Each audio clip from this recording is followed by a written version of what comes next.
नमस्कार दोस्तों, स्वागत है आपका हमारी यूट्यूब चैनल जी शिक्षा पोर्टल में। दोस्तों आज हम राजस्थान फोर्थ ग्रेड भर्ती 2025 के लिए मॉडल टेस्ट पेपर नंबर 4 लेकर आ गए हैं। दोस्तों यह मॉडल टेस्ट पेपर आपके नवीनतम सिलेबस पर आधारित है, जिसके अंदर दोस्तों मैंने राजस्थान जीके के प्रश्न एवं इंडियन जीके के प्रश्न शामिल किए हैं। दोस्तों राजस्थान जीके के अंदर मैंने राजस्थान इतिहास, कला, संस्कृति एवं भूगोल के प्रश्न शामिल किए हैं। वहीं दोस्तों और इंडियन जीके के अंदर मैंने इंडियन पॉलिटी, इंडियन ज्योग्राफी व इंडियन हिस्ट्री के अति महत्वपूर्ण प्रश्न शामिल किए हैं, जो कि आपके और नवीनतम जो सिलेबस जारी किया गया है जो हमारे कर्मचारी चयन बोर्ड द्वारा, उस पर आधारित है, जिनकी आपके और फोर्थ ग्रेड भर्ती के अंदर पूछे जाने की प्रबल संभावना है। तो आपको वीडियो अंत तक देखना है दोस्तों। इस वीडियो में और मैं प्रत्येक प्रश्न के साथ उसके जितने भी एक्स्ट्रा फैक्ट है वो भी इस वीडियो के अंदर डिस्कस करने वाला हूं। अगर दोस्तों आपका भी सपना है फोर्थ ग्रेड भर्ती के अंदर अपनी एक सीट पक्की करना, तो आज ही हमारे यूट्यूब चैनल जी शिक्षा पोर्टल को सब्सक्राइब कर ले। मैं आपको विश्वास दिलाता हूं कि इस चैनल द्वारा आपको कभी भी निराश नहीं किया जाएगा और आपकी सफलता को सुनिश्चित करने में इस चैनल की बहुत ही बड़ी महत्वपूर्ण भूमिका होने वाली है। तो चलिए वीडियो शुरू करते हैं। दोस्तों जो आज का हमारा और राजस्थान जीके का पहला प्रश्न है वो है, राजस्थान में वनस्पति घी उद्योग का प्रथम कारखाना कहाँ खोला गया। तो दोस्तों इसके जो हमारे विकल्प है वो इस प्रकार हैं। तो दोस्तों इसका जो राइट आंसर होने वाला है दोस्तों वो होने वाला है विकल्प सी, भीलवाड़ा। दोस्तों भीलवाड़ा के अंदर और वनस्पति जो घी होता है उसका पहला कारखाना राजस्थान के अंदर खोला गया था। विकल्प ए सी इसका राइट आंसर हो जाएगा। तो चलिए बढ़ते हैं अगले प्रश्न की ओर। दोस्तों जो आज का हमारा अगला प्रश्न है वो है, राजस्थान में अलाउद्दीन खिलजी की मस्जिद किस स्थान पर है। तो दोस्तों इसका जो राइट आंसर होने वाला है दोस्तों वो होने वाला है विकल्प सी, जालौर। दोस्तों जो जालौर का किला है उसके अंदर हमें और उसके अंदर एक तोपखाना हुआ करता था, जिसे और मुगल शासकों ने, जो मुस्लिम शासक थे, उन्होंने और एक मस्जिद में परिवर्तन कर दिया था। तो विकल्प सी इसका राइट आंसर हो जाएगा। यानी कि दोस्तों जो अलाउद्दीन जो खिलजी की मस्जिद है वो हमें जालौर के किले के अंदर देखने को मिलती है। तो विकल्प सी इसका राइट आंसर हो जाएगा। तो चलिए बढ़ते हैं अगले प्रश्न की ओर। दोस्तों जो आज का हमारा अगला प्रश्न है वो है, पृथ्वीराज चौहान की माता कौन थी। तो दोस्तों इसका जो राइट आंसर होने वाला है वो होने वाला है विकल्प सी, कर्पूरी देवी। दोस्तों जो पृथ्वीराज चौहान थे, जो कि चौहान वंश के एक प्रतापी शासक हुआ करते थे, उनकी जो माता जी थी वो कर्पूरी देवी थी। अगर दोस्तों इनके पिता की बात करें तो सोमेश्वर चौहान इनके पिता हुआ करते थे। दोस्तों पृथ्वीराज चौहान और भारत के एक महान शासक हुए हैं, जिनके द्वारा और तराइन के प्रथम युद्ध व तराइन के द्वितीय युद्ध लड़ा गया है। दोस्तों तराइन का प्रथम युद्ध 1192 में हुआ था, जिसमें पृथ्वीराज चौहान की विजय हुई, और तराइन का द्वितीय युद्ध 1192 में हुआ था, जिसमें मोहम्मद गौरी की विजय हुई। तो विकल्प सी इसका राइट आंसर हो जाएगा। तो चलिए बढ़ते हैं अगले प्रश्न की ओर। दोस्तों आज का हमारा अगला प्रश्न है वो है, माडा कार्यक्रम किस वर्ष से चालू हुआ। तो दोस्तों इसका जो राइट आंसर होने वाला है दोस्तों वो होने वाला है विकल्प सी, 1979। दोस्तों इसका जो राइट आंसर होने वाला है वो होने वाला है विकल्प डी, 1978 से और 1979 तक। दोस्तों जो माडा जो कार्यक्रम है ये 1978 से 1979 के बीच में चलाया गया था। अगर दोस्तों इस कार्यक्रम की बात करें तो इस कार्यक्रम का प्रमुख उद्देश्य और जो जनजाति क्षेत्र हैं उनमें वहाँ के लोगों का व्यक्तिगत एवं सामुदायिक विकास करना था। तो विकल्प डी इसका राइट आंसर हो जाएगा। तो चलिए बढ़ते हैं अगले प्रश्न की ओर। दोस्तों जो आज का हमारा अगला प्रश्न है वो है, राजा मानसिंह ने आमेर के महल का निर्माण कब करवाया था। तो दोस्तों इसका जो राइट आंसर होने वाला है दोस्तों वो होने वाला है और विकल्प ए 1592। दोस्तों 1592 में और जो राजा मानसिंह थे उनके द्वारा आमेर के महल का निर्माण करवाया गया था। तो विकल्प ए इसका राइट आंसर हो जाएगा। और दोस्तों मानसिंह की बात करें तो ये है और भगवंत दास के पुत्र हुआ करते थे, जो कि कछवाहा वंश के और एक प्रमुख शासक थे। दोस्तों इन्हीं के को और अकबर द्वारा सर्वाधिक मनसबदारी भी प्रदान की गई थी और उन्होंने फरजत की उपाधि इन्हें दी थी। तो विकल्प ए इसका राइट आंसर हो जाएगा। तो चलिए बढ़ते हैं अगले प्रश्न की ओर। दोस्तों अगर आपको वीडियो पसंद आ रहा है तो प्लीज़ हमारे यूट्यूब चैनल जी शिक्षा पोर्टल को सब्सक्राइब करें। दोस्तों मैं आपको इस वीडियो के अंदर उन्हीं प्रश्नों को आपके लिए लेके आ रहा हूं जो आपके नवीनतम सिलेबस पर आधारित है और जिनकी आपकी और जो फोर्थ ग्रेड भर्ती है उसके अंदर पूछे जाने की प्रबल संभावना है। तो आपको पूरा वीडियो अंत तक जरूर देखना है। दोस्तों मैं प्रत्येक सेगमेंट से इस वीडियो के अंदर प्रश्न शामिल किए हैं, जिसमें दोस्तों आपको ज्योग्राफी, पॉलिटी, जो इंडियन पॉलिटी है और इंडियन ज्योग्राफी है और जो भारतीय इतिहास है, उन सारे जितनी भी सब्जेक्ट है उन सभी के क्वेश्चन इस वीडियो के अंदर देखने को मिलने वाले हैं। तो चलिए बढ़ते हैं अगले प्रश्न की ओर। दोस्तों जो आज का हमारा अगला प्रश्न है वो है, सहकारिता निम्न में से किस मूल सिद्धांत पर आधारित है। तो दोस्तों इसका जो राइट आंसर होने वाला है दोस्तों वो होने वाला है विकल्प बी, एक सब के लिए और सब एक के लिए। दोस्तों जो सहकारिता होती है उसका जो प्रमुख उद्देश्य, जो मूल सिद्धांत होता है वो होता है एक सब के लिए और सब एक के लिए। दोस्तों इसमें और लोग समूह बनाकर और एक दूसरे की मदद करते हैं। अगर दोस्तों इससे सहकारिता की बात करें तो इसको और दोस्तों 97वें संविधान संशोधन 2011 द्वारा और हमारे संविधान के अनुच्छेद और 19 के अंदर जोड़ा गया है, जिसमें यह प्रावधान किया गया है कि किसी भी व्यक्ति को, भारतीय व्यक्ति को और सहकारिता समूह बनाने की पूरी आज़ादी होगी। तो विकल्प बी इसका राइट आंसर हो जाएगा। तो चलिए बढ़ते हैं अगले प्रश्न की ओर। दोस्तों जो आज का हमारा अगला प्रश्न है वो है अपना गांव अपना काम योजना का उद्देश्य है। तो दोस्तों इसका जो राइट आंसर होने वाला है दोस्तों इसका जो राइट आंसर होने वाला है दोस्तों वो होने वाला है विकल्प बी, गांव में प्रत्येक के लिए रोजगार उत्पन्न कर और गरीबी दूर करना। दोस्तों जो अपना काम और अपना गांव योजना है इसका जो प्रमुख उद्देश्य है दोस्तों इसमें और गांव के प्रत्येक जो व्यक्ति है उसके लिए रोजगार उपलब्ध करवाना है। तो विकल्प बी इसका राइट आंसर हो जाएगा। अगर दोस्तों इस योजना की बात करें तो इस योजना को और जो 1991 में है उसके अंदर शुरू किया गया था। तो चलिए बढ़ते हैं अगले प्रश्न की ओर। दोस्तों जो आज का हमारा अगला प्रश्न है वो है निम्नलिखित में से राजस्थान की प्रथम सिंचाई परियोजना कौन सी है।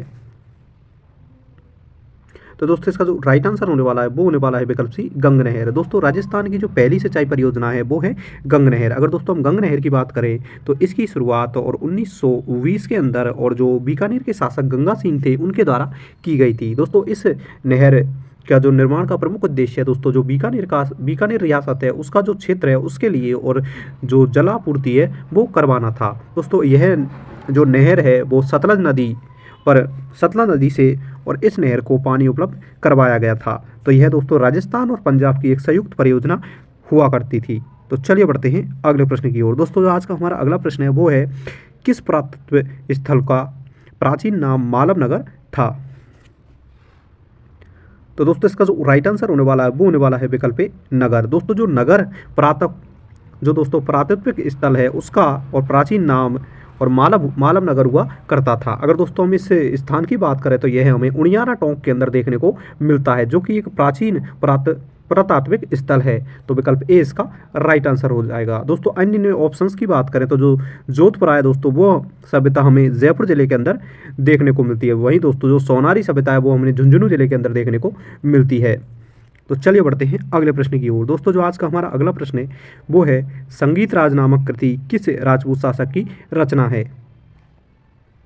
तो दोस्तों इसका जो राइट आंसर होने वाला है दोस्तों वो होने वाला है और विकल्प बी, महाराणा कुंभा। दोस्तों महाराणा कुंभा एक बहुत ही संगीत प्रेमी व्यक्ति थे। इनके द्वारा अनेक और संगीत से संबंधित ग्रंथों की रचना की गई थी। तो विकल्प बी इसका राइट आंसर हो जाएगा। और दोस्तों महाराणा कुंभा के अन्य साहित्यिक कृतियों की बात करें तो रसिक प्रिया, संगीत सुधा और संगीत मीमांस आदि इनकी महत्वपूर्ण साहित्यिक कृतियाँ हुआ करती थी। तो विकल्प बी इसका राइट आंसर हो जाएगा। दोस्तों इस प्रकार हमने राजस्थान जीके के टॉप 10 और क्वेश्चंस को डिस्कस किया। दोस्तों इसके बाद में हम डिस्कस करने वाले हैं जो इंडियन पॉलिटी के अति महत्वपूर्ण प्रश्न हैं जो आपके एग्जाम्स के अंदर पूछे जाने की जिनकी सबसे ज़्यादा संभावनाएं उनको। तो आप वीडियो में बने रहिए और वीडियो को अंत तक आपको ज़रूर देखना है। तो चलिए बढ़ते हैं अगले प्रश्न की ओर। दोस्तों जो आज का हमारा अगला प्रश्न है वो है इंडियन पॉलिटी से। तो दोस्तों इसका जो भारतीय संविधान के किस भाग में और नागरिकों के मौलिक अधिकारों का वर्णन है।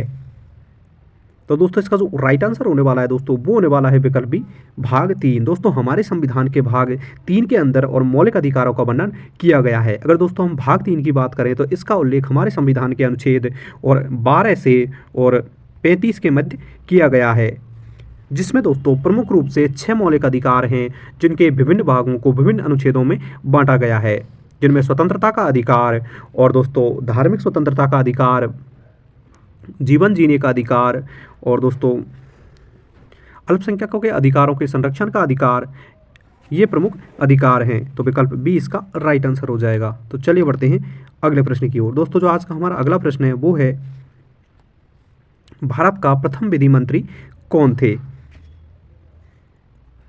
तो दोस्तों इसका जो राइट आंसर होने वाला है दोस्तों वो होने वाला है विकल्प ए डॉक्टर वी आर अम्बेडकर। दोस्तों जो डॉक्टर वी आर अम्बेडकर हैं वो भारत के पहले विधि अथवा कानून मंत्री हुआ करते थे। अगर दोस्तों हम डॉक्टर वी आर अम्बेडकर की बात करें तो इन्हें संविधान के और जनक के रूप में भी जाना जाता है। दोस्तों यह हमारे संविधान की जो प्रारूप समिति होती है, ड्राफ्टिंग कमेटी, जिसका निर्माण और अगस्त 1947 के अंदर किया गया था, उसके और अध्यक्ष हुआ करते थे। दोस्तों इनके द्वारा ही और हमारे संविधान का अनुच्छेद 32 है उसे भारतीय संविधान की आत्मा भी कहा गया है। तो विकल्प ए इसका राइट आंसर हो जाएगा। अगर दोस्तों अन्य उनकी बात करें तो पंडित जवाहरलाल नेहरू और भारत के पहले प्रधानमंत्री हुआ करते थे। वहीं दोस्तों सरदार वल्लभ भाई पटेल हैं, वो भारत के पहले गृह मंत्री थे। वहीं दोस्तों डॉक्टर राजेंद्र प्रसाद भारत के पहले राष्ट्रपति थे। आई होप कि मेरे द्वारा बताए गए पॉइंट आपको हेल्पफुल लग रहे होंगे। तो प्लीज़ सारे पॉइंट को आपको नोट्स करना है और वीडियो को अभी लाइक कर देना है और कमेंट करके हमें ज़रूर बताना है कि आपको वीडियो कैसा लग रहा है। तो चलिए बढ़ते हैं अगले प्रश्न की ओर। दोस्तों जो आज का हमारा अगला प्रश्न है वो है भारत में राष्ट्रपति का चुनाव कौन करता है। तो दोस्तों इसका जो राइट आंसर होने वाला है दोस्तों वो होने वाला है विकल्प सी, संसद और राज्य विधानमंडल के निर्वाचित सदस्य। दोस्तों अगर हम भारत के अंदर राष्ट्रपति के चुनाव की बात करें तो इस चुनाव में जो प्रमुख लोग हैं जो राष्ट्रपति के चुनाव में भाग लेते हैं वो दोस्तों और संसद यानी कि लोकसभा और राज्यसभा के जो निर्वाचित सदस्य होते हैं दोस्तों वो, वहीं दोस्तों राज्य की जो विधानसभाएं होती हैं उनके जो निर्वाचित जो दोस्तों एमएलए होते हैं वो, वहीं दोस्तों और दिल्ली और जो पांडुचेरी हैं उनके जो निर्वाचित एमएलए हैं वो इस राष्ट्रपति के चुनाव के अंदर भाग लेते हैं। अगर दोस्तों हम राष्ट्रपति के चुनाव की प्रणाली की बात करें तो एकल संक्रमण मत प्रणाली द्वारा राष्ट्रपति का चुनाव भारत के अंदर किया जाता है। तो विकल्प सी इसका राइट आंसर हो जाएगा। दोस्तों अगर राष्ट्रपति की बात करें तो इसका उल्लेख हमारे संविधान के अनुच्छेद 52 के अंदर किया गया है। तो चलिए बढ़ते हैं अगले प्रश्न की ओर। दोस्तों जो आज का हमारा अगला प्रश्न है वो है संविधान सभा का गठन कब हुआ था।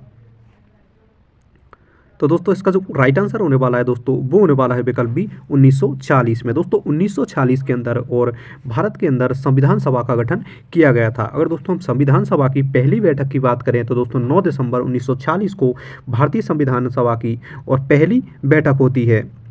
वहीं दोस्तों इसकी जो दूसरी बैठक है वो 10 दिसंबर को होती है, तीसरी 11 दिसंबर को होती है। वहीं दोस्तों जो इसकी पाँचवीं बैठक थी जो कि 13 दिसंबर 1946 को हुई थी, उसके अंदर और पंडित जवाहरलाल नेहरू द्वारा उद्देश्य प्रस्ताव, जिसे भारत की प्रस्तावना के नाम से जाना जाता है, उसको पेश किया जाता है। तो विकल्प बी इसका राइट आंसर हो जाएगा।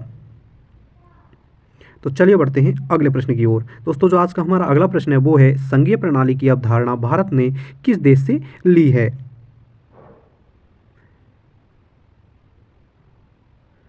तो दोस्तों इसका जो राइट आंसर होने वाला है दोस्तों वो होने वाला है विकल्प सी, कनाडा। दोस्तों भारत ने और संघीय प्रणाली की जो अवधारणा है वो कनाडा देश से ली है। अगर दोस्तों अन्य और चीज़ों की बात करें तो दोस्तों अमेरिका से भारत ने जो मौलिक अधिकार है वो अमेरिका के संविधान से लिए हैं। तो दोस्तों वहीं दोस्तों ऑस्ट्रेलिया के संविधान की बात करें तो भारत ने समवर्ती सूची है वो ऑस्ट्रेलिया के संविधान से ली है। वहीं दोस्तों ब्रिटेन के संविधान से और दोस्तों एकल नागरिकता भारत के संविधान के अंदर ली गई है। तो चलिए बढ़ते हैं अगले प्रश्न की ओर। दोस्तों जो आज का हमारा अगला प्रश्न है वो है भारत में सबसे लंबी तट रेखा वाला राज्य कौन सा है।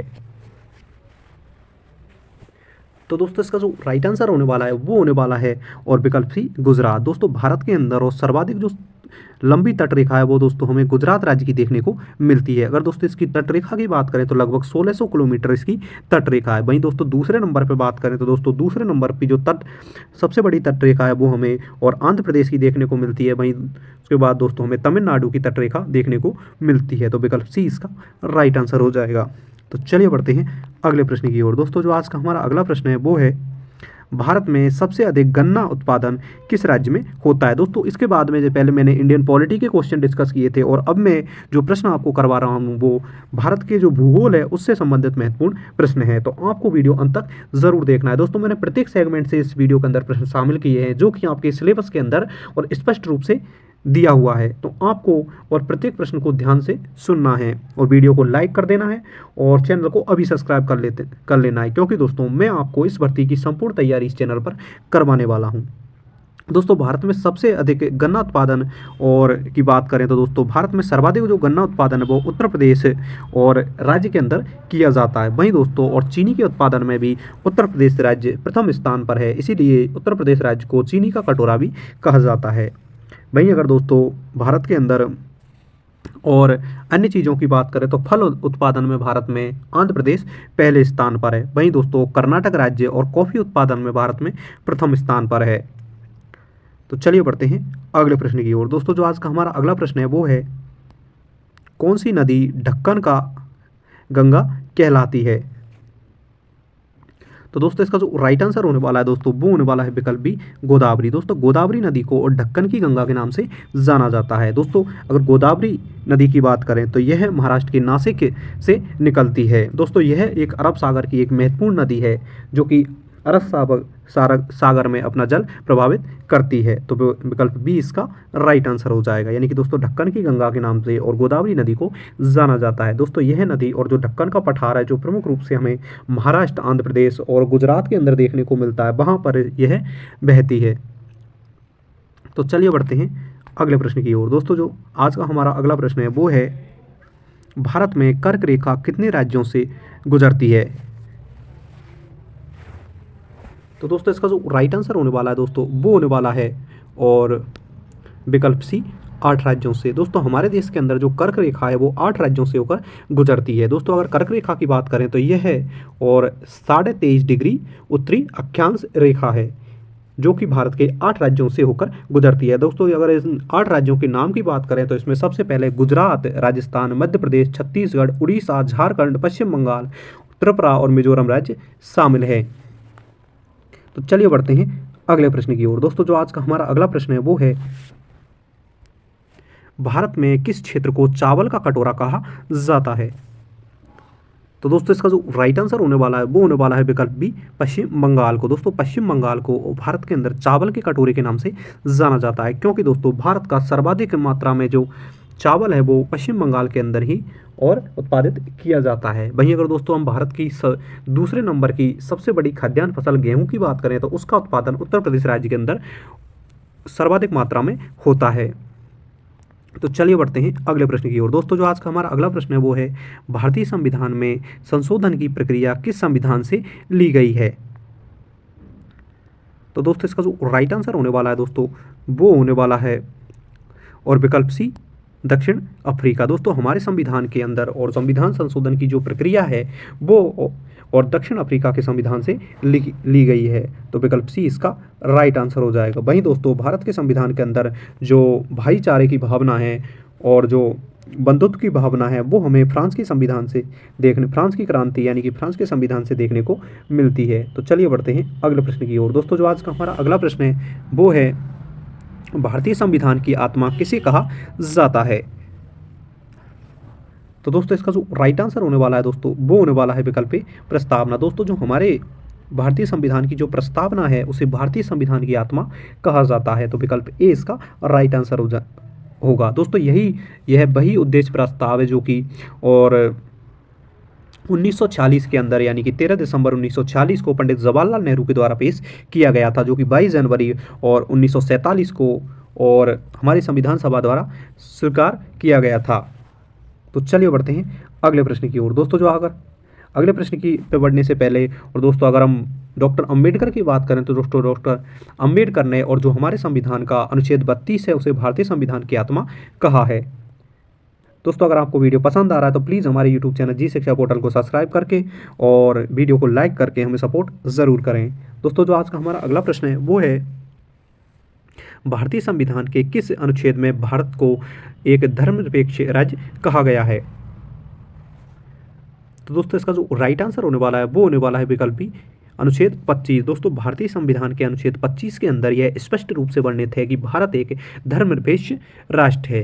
अगर दोस्तों हम धर्मनिरपेक्ष राष्ट्र की बात करें तो भारत के इसका अर्थ यह होता है कि भारत के द्वारा और किसी विशेष धर्म को और विशेष रूप से और बढ़ावा नहीं दिया जाएगा, यानी कि भारत के लिए सभी धर्म समान है और सभी धर्मों को समान रूप से बढ़ावा दिया जाएगा। दोस्तों इसी अनुच्छेद के अंदर और धार्मिक जो अंतःकरण की बात है वो कही गई है। तो विकल्प बी इसका राइट आंसर हो जाएगा। वहीं दोस्तों अनुच्छेद 14 के अंदर और कानूनों के समक्ष समानता की बात कही गई है। वहीं दोस्तों अनुच्छेद 44 में एकल नागरिक संहिता की बात कही गई है। तो विकल्प बी इसका राइट आंसर हो जाएगा। तो चलिए बढ़ते हैं अगले प्रश्न की ओर। दोस्तों अगर आपको प्रश्न अच्छे लग रहे हैं तो कमेंट करके हमें ज़रूर बताएं। दोस्तों जो आज का हमारा अगला प्रश्न है वो है, प्रधानमंत्री किसके प्रति उत्तरदायी होता है?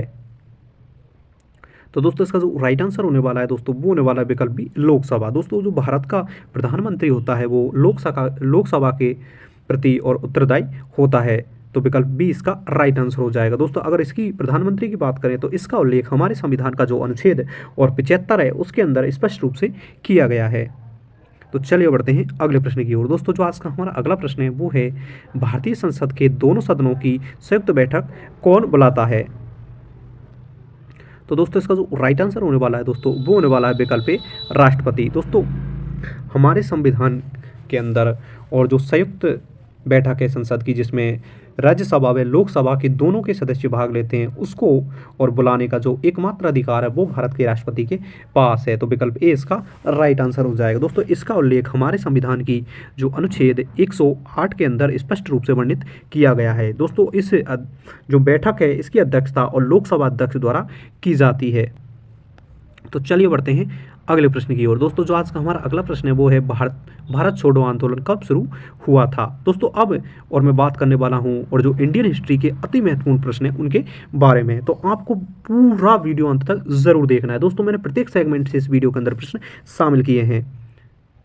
तो दोस्तों इसका जो राइट आंसर होने वाला है वो होने वाला है विकल्प सी, 1942। दोस्तों 9 अगस्त 1942 को और मुंबई के ग्वालियर टैंक मैदान से और भारत छोड़ो आंदोलन की शुरुआत की गई थी। और दोस्तों हम इस आंदोलन की बात करें तो इस आंदोलन को क्विट इंडिया मूवमेंट के नाम से भी जाना जाता है। इसी आंदोलन के अंदर और महात्मा गांधी द्वारा करो या मरो का नारा दिया गया था। तो विकल्प सी इसका राइट आंसर हो जाएगा। तो चलिए बढ़ते हैं अगले प्रश्न की ओर। दोस्तों जो आज का हमारा अगला प्रश्न है वो है, प्रसिद्ध इलाहाबाद स्तंभ लेख किससे संबंधित है?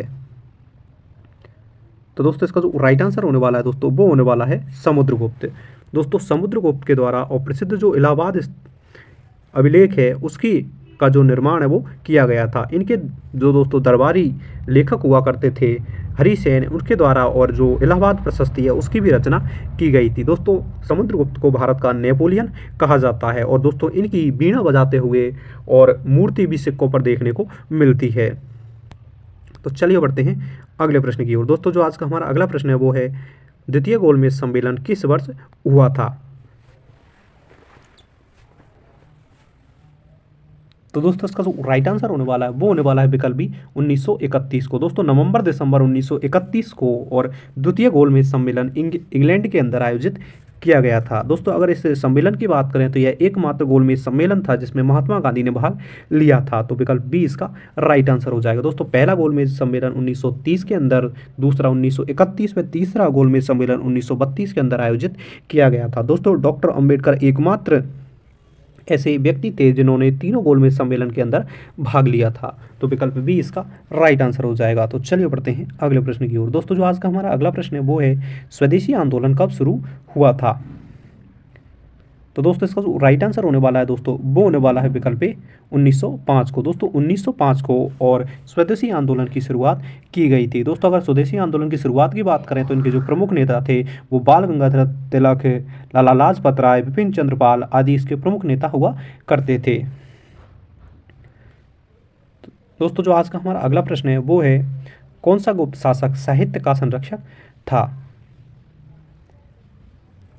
तो दोस्तों इसका जो राइट आंसर होने वाला है वो होने वाला है विकल्प सी, चंद्रगुप्त द्वितीय। दोस्तों चंद्रगुप्त द्वितीय को और साहित्य का संरक्षक माना जाता है। दोस्तों इनका जो शासनकाल था वो भारत जो गुप्त वंश के अंदर और साहित्य का स्वर्णिम काल कहा जाता है। तो विकल्प सी इसका राइट आंसर हो जाएगा। दोस्तों इस प्रकार हमने और आपके एग्जाम के न्यू सिलेबस पर आधारित और टॉप 29 क्वेश्चंस को डिस्कस किया जिनकी आपके एग्जाम के अंदर पूछे जाने की प्रबल संभावना है। अगर दोस्तों आपको वीडियो पसंद आया तो प्लीज़ वीडियो को लाइक करें, कमेंट करें और कमेंट करके हमें ज़रूर बताएं कि आपको वीडियो कैसा लगा। बाकी दोस्तों आपको हमारे यूट्यूब चैनल जी शिक्षा पोर्टल को सब्सक्राइब कर लें, क्योंकि इस चैनल पर आपको 4th ग्रेड भर्ती की संपूर्ण तैयारी करवाई जाएगी, जिसके साथ आपको फ्री क्लासेज उपलब्ध करवाई जाएंगी, उनकी फ्री नोट्स भी उपलब्ध करवाए जाएंगे। मैं आपको विश्वास दिलाता हूँ कि हमारे यूट्यूब चैनल जी शिक्षा पोर्टल द्वारा आपको कभी भी निराश नहीं किया जाएगा। Thanks for watching.